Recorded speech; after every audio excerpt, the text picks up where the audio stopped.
உங்கள் ஸ்தானத்துலேருந்து ஒரு குடும்பத்துக்கு ஒரு வியாதிப்பட்டு இருக்கும் போதோ இல்லை ஒரு கவுன்சிலிங்க்கோ உங்கள் சார்பாக ஒருவர் போகிறாங்கன்னா, இன்றைக்கி இருக்கிற காலகட்டத்தில் மனிதர்களை வந்து நம்புறது மிகவும் கொஞ்சம் கஷ்டமான காரியமாக இருக்கிறது. ஒரு வீட்டுக்கு நம்ம அனுப்பும் போது அவங்க உங்களை ரெப்ரசன்ட் பண்ணி போகிறாங்க, நம்ம சபையை ரெப்ரசன்ட் பண்ணி போகிறாங்க. அப்படி போகும்போது அந்த குடும்பத்தில் அநேக முறை சமாதானத்தை கொண்டு போகிறவர்கள் சில நேரத்தில் கலகத்தையும் உண்டு பண்ணிடுறாங்க, சில நேரத்தில் தேவையற்ற ப்ராப்ளம்களை க்ரியேட் பண்ணிடுறாங்க. இப்போ நம்ம சபையில் மூப்பர்களை இப்போ நீங்கள் தேர்ந்தெடுத்திருக்கிறீங்க. இன்றைக்கி பார்த்துட்டு இருக்கிற அநேக ஊழியக்காரர்கள் அவங்கவுங்க சபையில் மூப்பர்களை தேர்ந்தெடுக்கணும். ஊழியத்தில் சில குவாலிஃபிகேஷன்ஸ் என்ன? இப்போ நீங்கள் வேதத்தில் சொல்லப்பட்டிருக்கிறது ஒரு மூப்பனுக்கு உண்டான குவாலிட்டிஸ் என்னன்னு. இப்போ இன்றைக்கி சபையில் ப்ராக்டிக்கலாக ஒருத்தரை நம்ம சூஸ் பண்ணணும்னு சொன்னால் எவ்வளோ நாட்கள் எடுத்துக்கிறீங்க ஒருத்தருடைய அந்த மைண்ட் செட்டை ரீட் பண்ணுறதுக்கு? எப்படிப்பட்ட ஆட்களை நீங்கள் சூஸ் பண்ணுறீங்க? இது முதல் கேள்வி. ரெண்டாவது, ஒருவேளை நீங்கள் சூஸ் பண்ணிட்டீங்க, அவங்க போகிறாங்க, எங்கே ஒரு இடத்துல வந்து நீங்கள் ஒரு கிரபிப்பு வருது, இவனால் ஏதோ ஒரு ப்ராப்ளம் வருதுன்னு, அந்த சூழலில் வந்து நீங்கள் எப்படி அவர்களை நீங்கள் வந்து ஹேண்டில் பண்ணுறீங்க? சில நேரத்தில் சூஸ் பண்ணிவிட்டு ஏதாச்சும் போராட்டங்களை கொண்டு வந்த சூழ்நிலைகள் எதுவாக இருக்குமா? ஒருவேளை அப்படி இருந்தால் இன்றைக்கி ஏதோ சபையில் இப்போ நம்ம பேசிகிட்டு இருக்கிற காரியம் ஏதோ ஒரு சபையில் நிச்சயமாக நம்ம சபையில் இப்படி இருக்குது இல்லையான்னு ஒரு காரியமாக இருக்கலாம். அவங்களுக்கு உங்கள் சைட்லேருந்து என்ன ஒரு அட்வைஸை கொடுக்கலாம் நினைக்கிறீங்கண்ணா? இது வந்து பயங்கரமாக சரியான கொஸ்டின்னு. பட் ஆனால் ஒரு மூப்பரை வந்து ஓகே ஒரு சர்ச்சு நடத்துகிறோம், இப்போ வந்து அதில் வந்து வித்தியாச தரப்பட்ட ஒரு காரியம் இருக்குது. உதாரணமாக பார்த்துக்கேன், இப்போ வந்து உன்னுடைய சபை, நீ ஆரம்பிச்சிருக்கிற சபை, இப்போ அதில் வந்து ஃபார் எக்ஸாம்பிள் வந்து வரவங்க உள்ளார வரும்பொழுது இப்போ உனக்கு வந்து க்ளீனாக வந்து அவங்க யார் விசாரிக்க தெரியும், அவங்க குடும்பம் எப்படிப்பட்ட குடும்பம். ஏன்னா திடீர்னு ஒரு க்ரௌடு வரப்போகிறது கிடையாது உனக்கு. ஆமாம் ஆமாம், நான் சொல்கிற பாயிண்ட் புரியுதா? ஸோ இது வந்து ஒரு விதமான இப்போ ஸ்க்ராட்சிலேருந்து அப்படியே மெது 2 பேர் 3 பேர் 5 பேர் 6 பேர் அப்படி பெருகிற அது ஒரு கிராஃப் இருக்குது. இப்போ நம்மளதில் வந்து ஒரே ஒரு கர்த்தருடைய கிருபை என்னென்னா, டிவி மினிஸ்ட்ரி கிட்டத்தட்ட 10 வருஷத்துக்கு மேலே பண்ணுறனால அதன் மூலமாக நன்மை பெற்றவர்கள்லாம் வராங்க உள்ளார. ஓகே, சரியா? உள்ளார வராங்க, நம்ம சர்ச்சுக்கு வராங்க. ஸோ ப்ராக்டிக்கலாக பார்த்தீங்கன்னா இப்போ நான் வந்து அவங்கள பற்றி ஃபுல் டீட்டெயில் எனக்கு தெரியறதுக்கு வாய்ப்பே கிடையாது. இப்போ ஜாக்சன் நீனே வந்தால் கூட இப்போ நீ வந்து என்னை யாருன்னே தெரியலன்னா நீ உள்ளார வந்தீங்கன்னா, ஆனால் உங்களை சால்வேஷன் டிவியில் பார்த்தோம் பாஸ்டர் ரொம்ப பிடிச்சிருக்குது அப்படி இப்படின்னு சொன்னீங்கன்னா நீ பேசுகிறது எனக்கு பிடிச்சிருக்கும், ஓகே. அதுக்கப்புறம் நீ ரெகுலராக சர்ச்சுக்கு வர ஆரம்பிப்பேன். அதுக்கப்புறம் நம்ம வந்து ஏன்னா உங்கள்கிட்ட ரெகுலர், ஏன்னா அப்படி பார்த்தா டெய்லி 1000 பேர்கிட்ட நான் பேசிகிட்டு இருக்கணும். இது வந்து நடக்காத காரியம். ஏன்னா எல்லாத்தையும் எல்லா ஆங்கிளையும் நம்ம பார்க்க முடியாது. ஸோ அந்த மாதிரி இதில் வந்து ஊழியத்தில் வந்து சம் மிஸ்டேக்ஸ் வந்து இந்த நம்ம செலக்ட் பண்ணுறதுல நம்ம பண்ணுறதுக்கு நிறைய வாய்ப்பு இருக்குது. சரியா? ஏன்னா இப்போ நீ பண்ணுறது வந்து செலக்ட் பண்ணுறது வந்து ஈஸி, நான் செலக்ட் பண்ணுறது ரொம்ப கஷ்டம். புரிஞ்சுதுண்ணா? சரியா?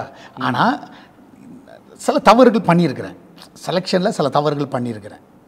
அப்போது அந்த தவறுகள் வந்து பண்ணதுனால நான் வந்து இப்போ கொஞ்சம் தெளிவாகிறேன். சொல்லப்போனால் இது வந்து தெளிவாகிறேன்னு வச்சுக்கோ, இப்போ தெளிவாகிட்டு இருக்கேன். ஆனால் இது வந்து உனக்கு அப்ளிகபிள் ஆகுமா அப்படின்னு பார்த்தா, உன் சபையில் கிட்டத்தட்ட ஒரு 1000 பேர் வந்தாங்கன்னா இது அப்ளிகபிள் ஆகிடும். ஆனால் 1000 பேர் வந்து திடீர்னு வந்தாங்கன்னா, ஆனால் ஸ்டார்டிங்லேருந்து போச்சுன்னா அப்ளிகபிள் ஆகாது. ஆனால் இது ரெண்டுத்துக்கும் எடுத்துக்கலாம். இப்போ திடீர்னு அதிகமான கூட்டம் வருது, திடீர்னு ஸ்டார்டிங்லேருந்து பண்ணுறோம். அப்போது ரெண்டுத்துக்கும் பேஸ் வந்து ஒன்று தான். எப்படி செலக்ட் பண்ணணும் அப்படின்றது பேஸ் வந்து ஒன்று தான்.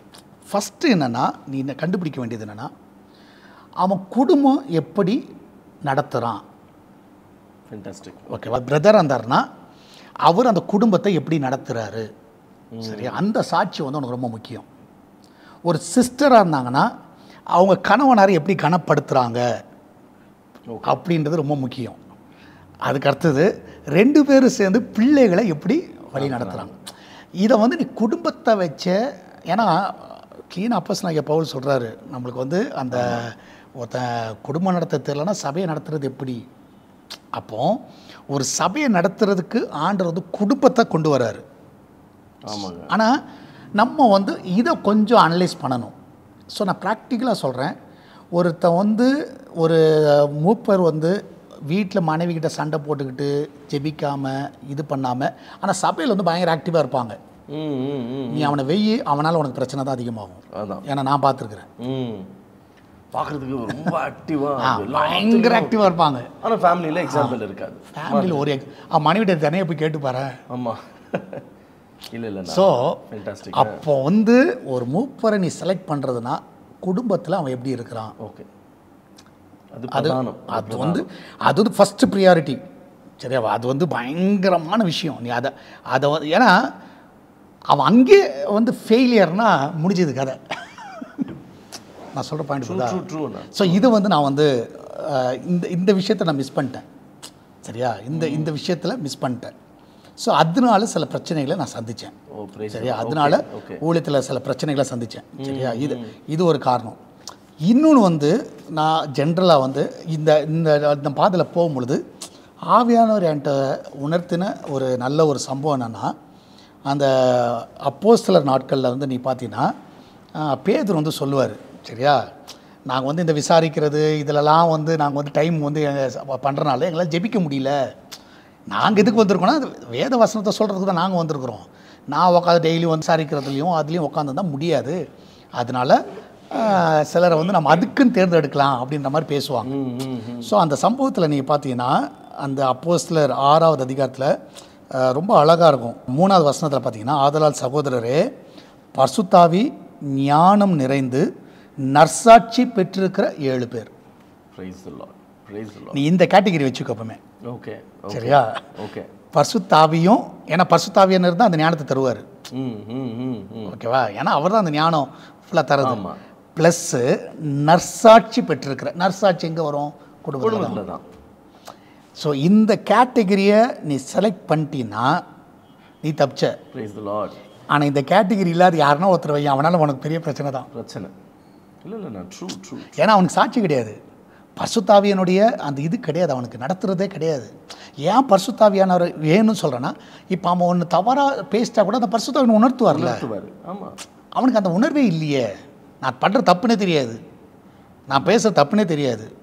அப்போ அவனை போயிட்டு உக்காந்துட்டு அப்பா நீ வந்து மூப்பராக இருப்பனா அவன் 10 பேர் அடிச்சு தள்ளிட்டு போயிட்டே இருப்பான். ஆமாண்ணா. இன்னைக்கு நான் சொன்னது போல் ஒரு குடும்பம் வந்து எஸ்தர் ப்ரேயர் ஹவுஸ்க்கு போயிட்டு இருக்கிறேன் அப்படின்னு அவங்களுடைய சொந்த பந்தங்கள்கிட்ட அவங்க நிறையவர்கிட்ட சொல்லியிருப்பாங்க.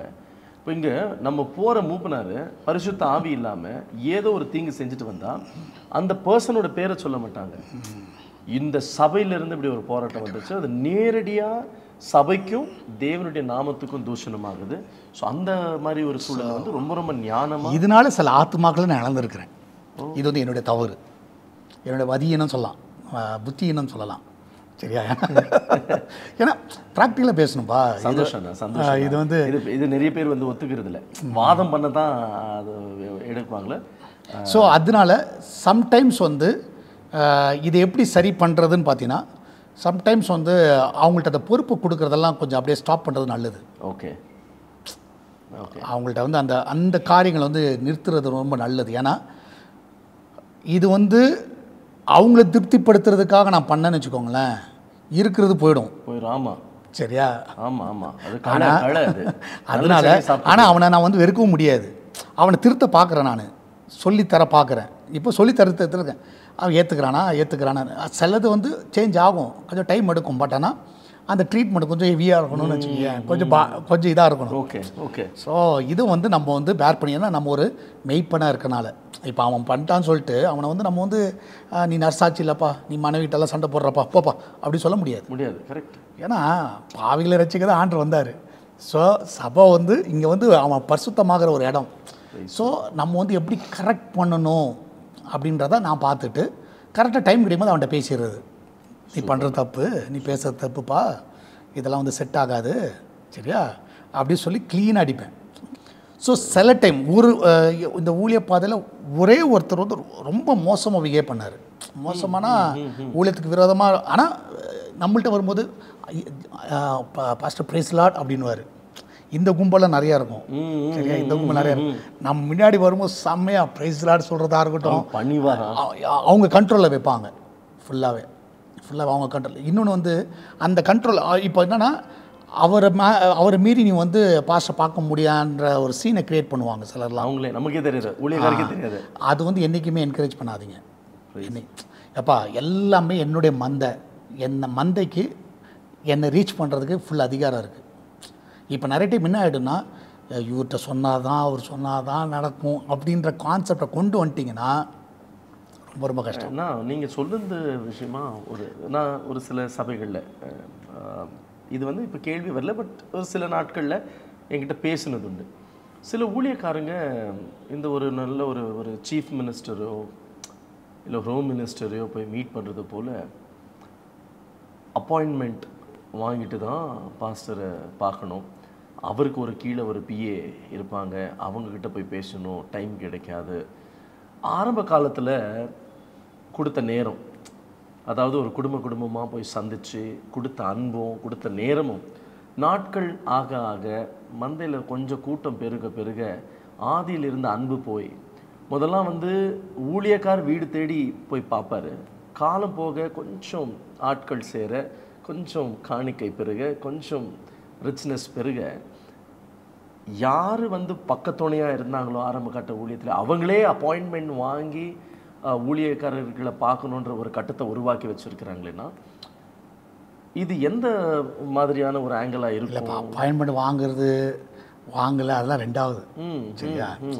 ஸோ எந்த ஜனமாக இருக்கட்டும், ஆரம்பத்தில் இருக்கிற ஜனமாக இருக்கட்டும், இப்போ வந்திருக்கிற ஜனமாக இருக்கட்டும், என்னுடைய கான்செப்ட் என்னன்னா, டைரெக்டாக உன்னை அப்ரோச் பண்ணுறதுக்கு நீ வந்து வே வச்சுருக்கணும். அதுதான். ஸோ நடுவில் வந்து பிளாக் பண்ணுறதுக்கு யாரும் வைக்காதீங்க. சரியா? இப்போ வந்து ஃபார் எக்ஸாம்பிள் ஜேம்ஸ் பாஸ்டரை மீட் பண்ணுறதுக்கு ஜாக்சனை பார்த்தா தான் ஜேம்ஸ் பாஸ்டரை பார்க்க முடியும்னு இருக்கக்கூடாது. அதுதான். சரியா? ஸோ ஜாக்சன் பாஸ்டர்கிட்ட வந்து ஃப்ரீயாக இருக்காரான்னு கேட்கலாம். சரியா? ஆனால் சப்போஸ் அப்படி இல்லைனா கூட டேரெக்டாக என்கிட்ட பேசுகிறதுக்கு வழி இருக்கணும். இன்றைக்கி அதான் ப்ராப்ளம். இதுக்கு இப்போ வந்து என்ன ஆகிடுதுன்னா, இப்போ அந்த மாதிரி நம்ம வந்து அவங்களுக்கு இம்பார்ட்டன்ஸ் ஆகிடுச்சின்னு வச்சுக்கோங்களேன். இப்போ அவங்க சொல்கிறது தான் தேவ வாக்கன் மாதிரி ஆகிடும். ஆமாம். சரியா? நம்மளுக்கு என்ன நடக்குதுன்னே தெரியாது. ஸோ அந்த மாதிரி தான் நடந்துச்சு. ஸோ இப்போ இவர் சொல்கிறது தான் ஜனங்க அப்படின்ற மாதிரி. ஆனால் இருக்கு இல்லைன்னா அந்த கடவுளே வரம் கொடுத்தாலும் பூசாரி பிரச்சனை. ஸோ இது வந்து எனக்கு தெரியாது. ஆனால் முன்னாடி பேசும்போது நல்லா பேசுவார், நல்லா பண்ணுவாங்க. ஆனால் ஒரு நாள் தெரிஞ்சுது. சரியா? ஒரு 2-3 பேர் வந்து சொன்னாங்க, பாஸ்டர் இந்த மாதிரி பண்ணிகிட்டு இருக்கிறாரு அப்படின்னு. ஸோ அது டைரெக்டாக நான் கண்ணாலையும் பார்த்துட்டேன், நானும் காதால் கேட்ட உடனே நான் வந்து ஒருத்தரை கால் பண்ணி சபைக்கு வராதான் சொன்னாதான் அவர் ஒருத்தரை தான், வேறு யாரையும் நான் இது வரைக்கும் சொன்னதே கிடையாது. தயவுசெய்து வராது, நல்லதுண்ணா, தயவுசெய்து நீ சர்ச்சுக்காக வராத, வேண்டாம், நீ வரவே வேண்டான்ட்டேன். நல்லதுண்ணா. சரி, ஏன்னா இது வரைக்கும் எத்தனை பேர் வந்திருக்காங்க போயிருக்காங்க, நான் யாரையும் வந்து போன்னு சொன்னதே கிடையாது. சரியா? யாரும் போங்கன்னு சொன்னதும் கிடையாது. சரியா?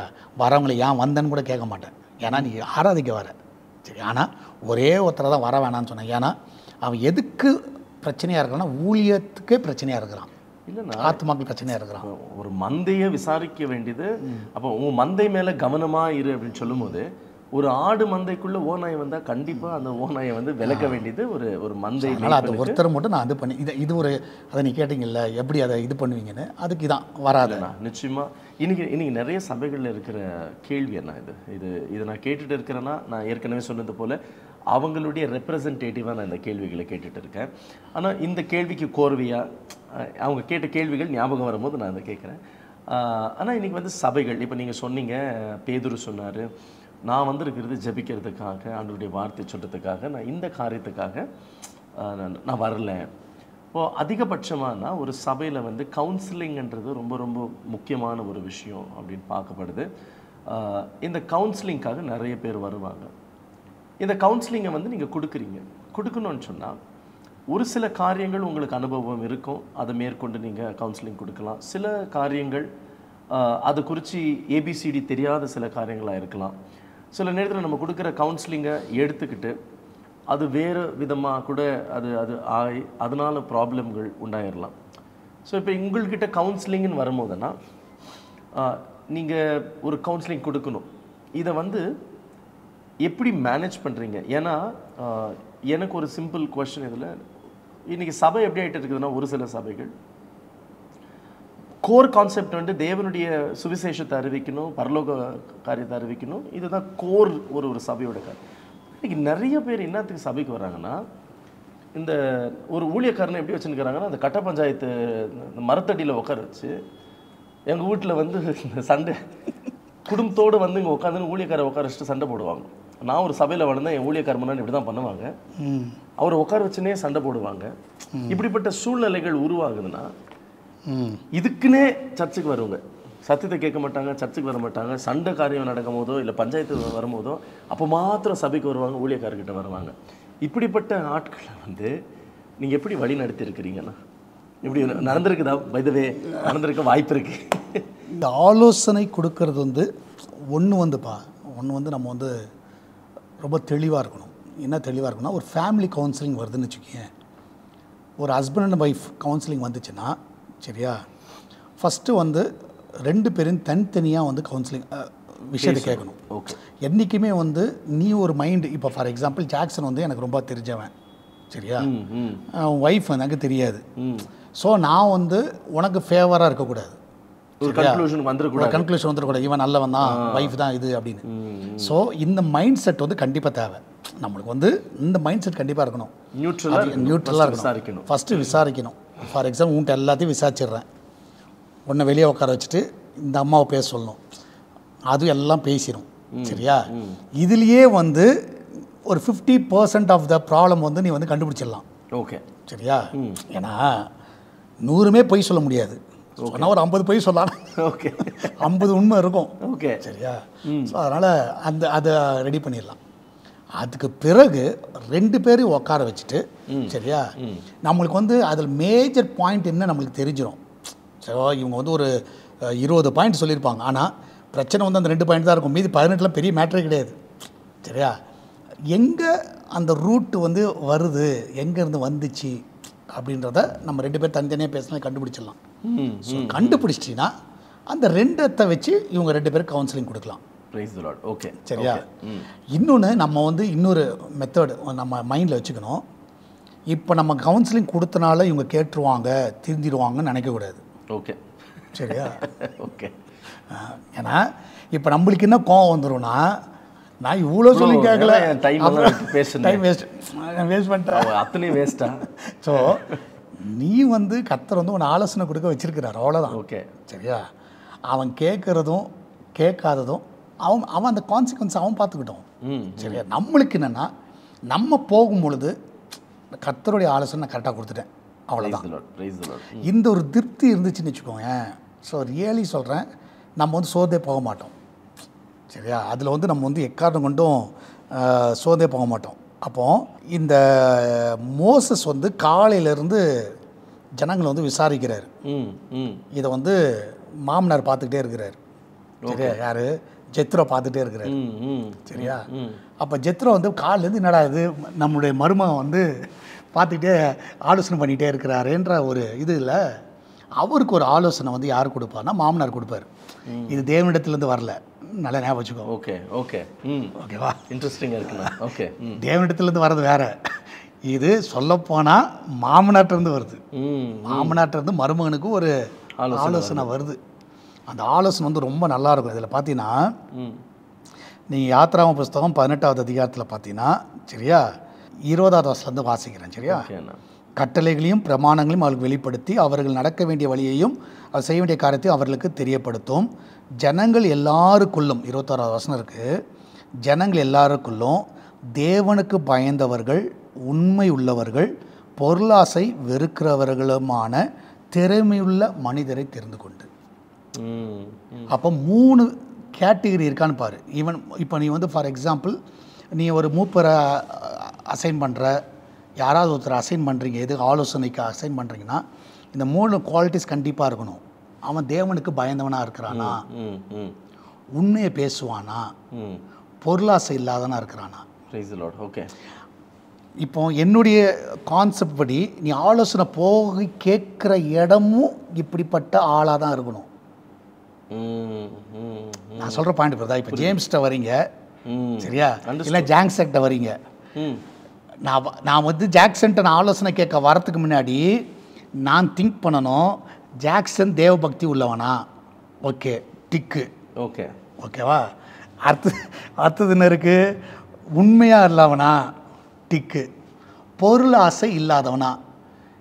அதில் சும்மா நான் சொல்கிறேன், ஜாக்சனுக்கு வந்து காசுனா அவர் அந்த பக்கம் பேசிடுவார், பாஸ்டர் தசபாங்குத்து அந்த பக்கம் பேசிடுவார், ஏன்னா என் புருஷன் வந்து காசை கொடுப்பாரு அதனால் அந்த பக்கம் பேசிடுவார்னா இன்ட்டு அவட்ட போகவே போகாத. சூப்பர்னா எனக்கு அடுத்த கேள்விக்குண்டான பதிலும் கிடைச்சிருச்சு. போகவே கூடாது, அது மாதிரி ஆள்கிட்ட போகக்கூடாது.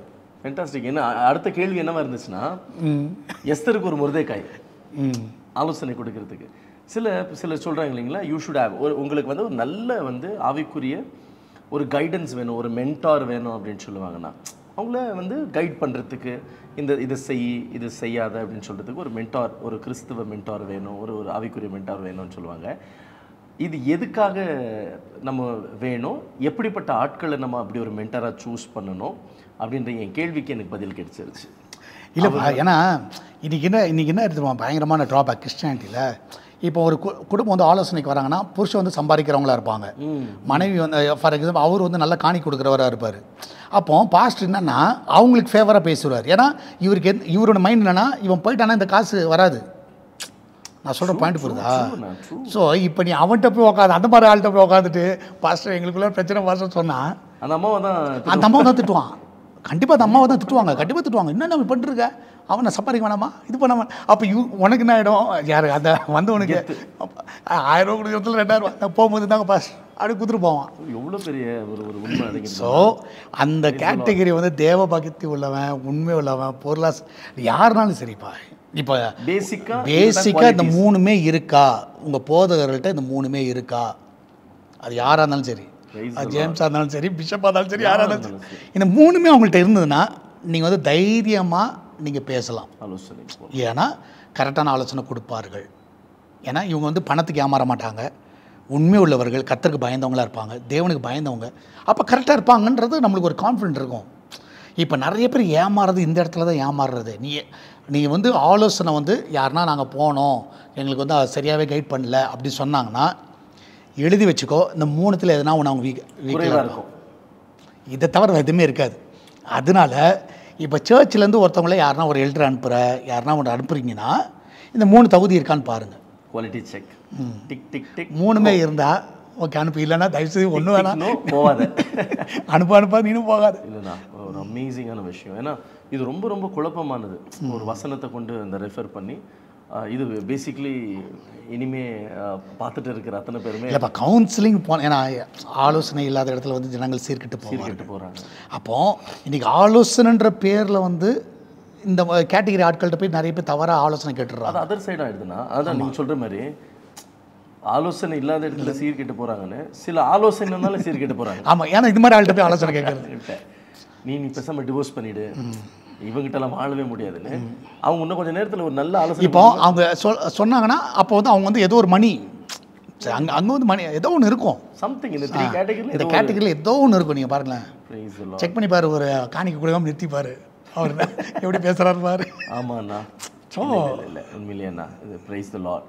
ஆனால் உங்கள் வாழ்க்கையில் இப்போ நீங்கள் இவ்வளோ காரியத்தை சொல்கிறீங்க, உங்கள் வாழ்க்கையில் சில அட்வைசஸ் கொடுக்கறதுக்கான இப்போ நான் இந்த நிகழ்ச்சியில் பார்த்துட்டு இருக்கிறாங்கன்னு இல்லை, எனக்கு வந்து 2 பேரை பிரதானமாக நான் கொள்ளுவேன். இப்போ நீங்கள் சொன்ன குவாலிட்டிஸை நான் பார்த்ததுனால, ஆனால் இது எனக்கு இந்த வசனம் இப்போ நீங்கள் சொன்னதுனால அது ரொம்ப கிளியராக தெரிந்த ஒழிய, பட் பேசிக்காகவே என்னுடைய ஆவிக்குரிய தகப்பன் அவரிடத்துல நான் சில காரியங்களை பகிர்ந்து கொள்வேன். ஒரு அண்ணனாக உங்ககிட்ட சில காரியங்களை நான் பகிர்ந்து கொள்வேன். 2 பேரை ஒரு மென்டாராக எனக்கு வச்சுட்டு இருக்கிறேன்னா, அதனால் சில விஷயத்த வந்து ஓப்பனாகவே உங்ககிட்ட கேட்பேன்னா, இதை வந்து யாரோ கேட்டாங்க அப்படி இல்லாமல், ஆனால் எனக்கு இந்த ப்ராப்ளம் இருக்குது, இதை நீங்கள் எப்படி கைட் பண்ணுறீங்கன்னு. நான் உங்களுக்கு நிச்சயமாக ஒரு மென்டாரை கடவுள் கொடுத்துருப்பாரு.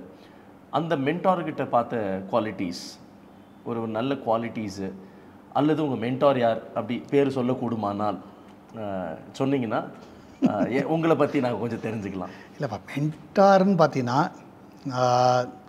ஜென்ரலாக இந்த விஷயத்தில் வந்து ரொம்ப ரொம்ப கேர்ஃபுல்லாக இருக்கணும். ஏன்னா நம்ம வந்து ஒருத்தரை ஃபிக்ஸ் பண்ணிட்டோன்னு வச்சுக்கோங்களேன், சரியா? இப்போ என்ன ஆகிடும்னா நம்ம வந்து எதுவாக இருந்தாலும் அவங்களையே அவங்க சொல்கிறதான் தேவ வாக்குன்ற மாதிரி ஆகிடும். நான் சொல்கிற பாயிண்ட் புரியுதா? எப்பவுமே நல்லா புரிஞ்சுக்கோங்க. அது வந்து என்னுடைய பாயிண்ட் ஆஃப் வியூவில் தவறுன்னு சொல்லுவேன். ஆனால் நம்மளுக்கு மென்டார்ன்றோட நம்மளுக்கு வந்து நிறையா பாசிட்டிவ் சொல்கிறத காட்டி நெகட்டிவ் யாருன்னா சொல்கிறாங்களா? ஆமாண்ணா, சரியா? உனக்கு வந்து நெகட்டிவ் சொல்கிற ஆட்களை சுற்றி வச்சுக்கணும். நெகட்டிவ்னா நீங்கள் பண்ணுற தப்பு சரி செய்ய சரி செய்கிறதுக்கு. இப்போ வந்து சிலது வந்து முட்டாள்தனமாக சொல்லுவான்னு வச்சுக்கோங்களேன், நம்மளுக்கு தெரியும். இப்போ வந்து அவன் சொல்கிறது வந்து சம்மந்தம் கிடையாதுன்னு நம்மளுக்கு தெரிஞ்சதுன்னா அதை பற்றி கவலைப்பட தேவையில்ல. ஆனால் சம்டைம் வந்து சிலர் வந்து கிளியராக சொல்லுவாங்க, இது தப்பு, நீ பேசுகிற தப்பு, இப்படி செய்கிற தப்பு. ஸோ இவங்க தான் நம்மளுக்கு தேவை. சரியா? அந்த மாதிரி ஆட்கள் வந்து கண்டிப்பாக வந்து ஈவன் ஃபேமிலி மெம்பர்ஸ் நம்மளுக்கு சொல்லுவாங்க. சரியா? நம்ம கூட இருக்கிற ஃப்ரெண்ட்ஸ் சொல்லுவாங்க. ஜென்ரல் நல்ல க்ளோஸ் ஃப்ரெண்ட்ஸ் கண்டிப்பாக சொல்லுவாங்க. ஸோ உன்னை நல்லா அறிஞ்சவங்க, உன்னோட ப்ளஸ்ஸு மைனஸ் தெரிஞ்சவங்களுக்கு க்ளீனாக தெரியும். சரியா? இந்த மாதிரி ஆட்கள் வந்து கண்டிப்பாக நம்மளுக்கு இருக்க வேண்டியது அவசியம். சரியா? அவங்க வந்து கரெக்டாக சொல்லுவாங்க, அப்பா நீ பேசுன தப்புப்பா, நீ சொல்கிற தப்பு. ஆனால் இவங்க யார் சொன்னாலும், சரியா, உன் ஃபேமிலி சொல்லட்டும், ஃப்ரெண்ட்ஸ் சொல்லட்டும், உன்னுடைய பாஸ்டர் சொல்லட்டும், எதுவாக சொல்லட்டும், ஆனால் நீ போய் கடைசியாக போய் நிற்க வேண்டிய இடம் வந்து தேவ சமூகம். நீ தேவ சமூகத்தில் போயிட்டு அவங்க சொன்ன காரியம், ஆண்டவரே இது நான் செஞ்ச தப்பா ரைட்டா அப்படின்றத நீ அங்கே போய் கிளாரிஃபை பண்ணணும். இப்போ நான் ஜேம்ஸ் சொல்லிட்டாரு அப்படின்னு சொல்லிட்டு நீ செஞ்சின்னா, கண்டிப்பாக சொல்கிறேன், ஒரு 10ல் ஒரு 6 சக்ஸஸ் ஆகலாம், 4 ஃபெயிலியர் ஆகிடும். ஆண்டவரை விட ஒரு ஆனால் ஆண்டவர்கிட்ட நீ அந்த 10மே எடுத்துகிட்டு போய் வச்சுறேன், இப்படி சொல்கிறாங்க, இப்படி செஞ்சுருக்கிறேன், அப்படி பண்ணியிருக்கிறேன், இது பண்ணியிருக்கிறேன், இது பண்ணலாமா வேண்டாமா அப்படின்னு உக்காந்துட்டின்னா, அங்கே வேணான்னு வந்துச்சுன்னா விட்ரு, அங்கே பண்ணுன்னு வந்தால் விட்டு செஞ்சிரு. ஆனால் ஒன்ஸ் அங்கே அப்ரூவல் கிடைச்ச பிறகு ஈவன் மென்டரே வந்து பண்ணாத அப்படின்னு சொன்னாங்கன்னா கேட்காது. தேவசமத்தில் போய் நிற்கிறேன், ஓகே, அங்கே எனக்கு வந்து பண்ணலான்ற ஒரு சாட்டிஸ்ஃபேக்ஷன் வந்துச்சுன்னா அப்ளை பண்ணுவேன். வேண்டான்னா அதனால் செய்ய வேணானாலும் நீ கோச்சிக்கிட்டான்னா கோச்சிக்கலாம் என்ன இருக்குது. இப்போ தீர்க்க தரிசனம், சரியா, தீர்க்க தரிசனம் சொல்கிறவங்களுடைய காரியங்களை நீ கவனிக்கணும். இந்த முதல் கட்ட படிகள் எடுத்து வச்சிருக்கிற இள ஊழியக்காரர்களுக்கு ஒரு 2 அல்லது 3 சஜஷன்ஸோ அட்வைஸோ கொடுக்கணும் அப்படின்னு சொன்னால் என்னத்தை கொடுக்கலாம்?